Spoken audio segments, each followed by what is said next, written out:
Hello. It's me. I do, and I will, indeed. That's a terrible start to a video. Yes. Yes. Ignore that. And that, and that, and that. But yes! Yes, yes, yes, yes, yes, yes, yes, yes, yes, yes, yes, yes, yes. It is, without doubt, a cave of wonders. But what do I need? What do I want from the cave of wonders? Ignore that. I want this potentiometer. Yes! Yes, it is precious to me. It is very precious to me. With this potentiometer, I shall test the game! Hello.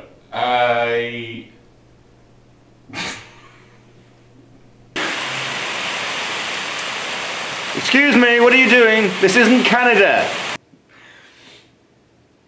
Hi, it's Ian, it's me. I am doing another video blog series about a game. My second ever video blog series about anything. Now, the last game I made was an alternate controller game where you shouted at horses to make them move. That game still exists and will be worked on presently. This game, as I explained in the previous video blog 0.2, which I don't blame anyone for not watching because it was horrible, this is a game where you play a piece of bread who has to try and get onto the plate or onto the menu, I haven't decided yet, at a no carbohydrate restaurant. Silly? Yes, definitely. Why is it going to be interesting? Because the controller is going to be a toaster. I have the toaster, well, I have the electronics from the toaster here in Germany. The toaster itself is in England, and I have been working on various parts of the game. Part 1 was finally going out and buying an Arduino. It's just so beautiful! Oh, I'm gonna make so many crazy things with you and your friends. And I love my Arduino very much. I had no idea how simple it would be to get it talking to the computer. And there was a few little things I had to get over code-wise. Thank you very much once again, Bill. Lovely man, Bill Oper on Twitter. Very lovely man. Thank you. You're very nice. But I've got the Arduino talking to the computer, and I made a very basic setup of a scene which I will show you now.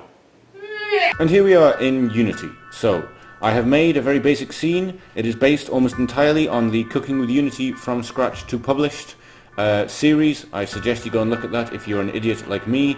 They make things very easy and describe things very well. So, this is a scene where this texture scrolls towards me and enemies spawn in and come towards me. The toast itself doesn't move. And yes, that is a piece of toast. Once it starts, it takes a minute or two for the Arduino to wake up. I don't really know if there's anything I can do about that, I'll have to look it up. But then, once it's up and running, this switch, this potentiometer, as you can see up here, has the movement, makes the movement. It has movement, it has move. It makes the movement of the toast. All of this using Arduino trickery, Arduino trickery that I will show the code for in a second, although all the code is actually on the Arduino page. Again, very basic tutorials I followed to be able to do this, and my frame rate is suffering, which worries me slightly considering there's nothing in this game. I guess I'm recording it too high quality. Also, on the breadboard there is button here, and button makes toast jump. And so the potentiometer and the button I have here are not the ones from the actual toaster I took apart in the video before.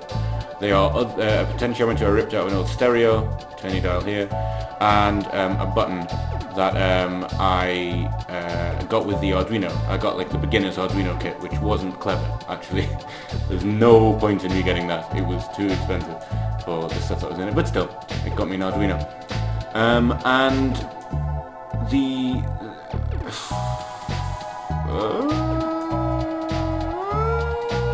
may have got distracted for a second there. What I was basically trying to say is I've been making it out of odds and sods that I can fit to a breadboard just so I know I've got the control scheme working before I even go near the toaster.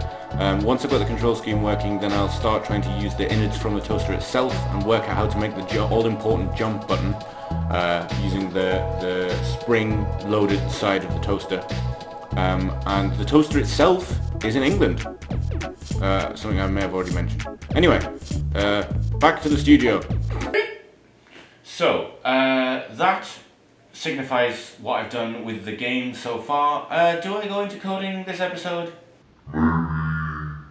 Maybe quickly I show you just a little bit of the Arduino, the Uniduino code stuff. It's all stuff that's actually on their website, but I really just wanted to show you how simple it was to get that working, because I'm foolish and I did it. So hang on, just here. Very quickly, the Arduino, to get it to talk, again I'm going to go over this at a lightning pace because all of the stuff you need is on the Uniduino page, and Uniduino, by the way, is the people that made the plugin to make Arduinos talk to Unity. I'll put a link in the description.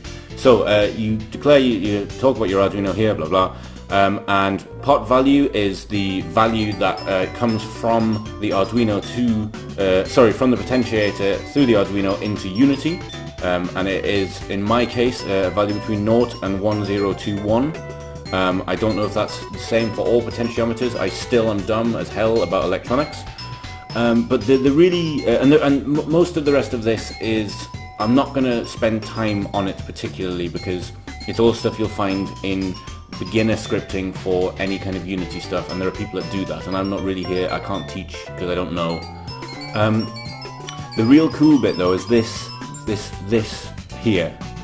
I was having such difficulty getting the amount that the potentiometer gives out from 0 to 1 to the x coordinates I wanted on my screen, and Bill, the lovely Bill, told me about remapping, and basically this looks, I'm going to say almost exactly what he says because it's true. This looks mental, but if you actually go through it on a bit of paper, I realised after he sent me this that I actually discovered this in equation form when I was looking for how to do this online, but I was too dumb to know what it meant. And so in a separate, in a separate script, and I'm gonna, any like methods that I might use over and over again, I'm gonna start dropping into the script because apparently that's a good thing to do. And what this does is it takes values, the initial values and the new values you want, and it will map them together. So in my case, it takes from 0 to 1021 and maps it perfectly to between -2.5 and +2.5, meaning that the far left extremity on the potentiometer is -2.5 and the far right is now 2.5, which gives me a float value which I can put into my transport position. And I've given it a lerp just because it wasn't moving around very nice. It was jerky as hell, so I'll put a lerp in there to do that thing. Nothing else in here is particularly interesting. Like I say, if you want to know about beginner scripting, I highly recommend Cooking with Unity or Quill 18. There's a whole handful of other people, and even a fool like me can learn from them. So you can as well. Yes. Back to the studio. Okay, so that's it, I think, for today. Very short, I know, not great, don't care. I'll do it again, I will. Yes. Yeah, that's it, bye.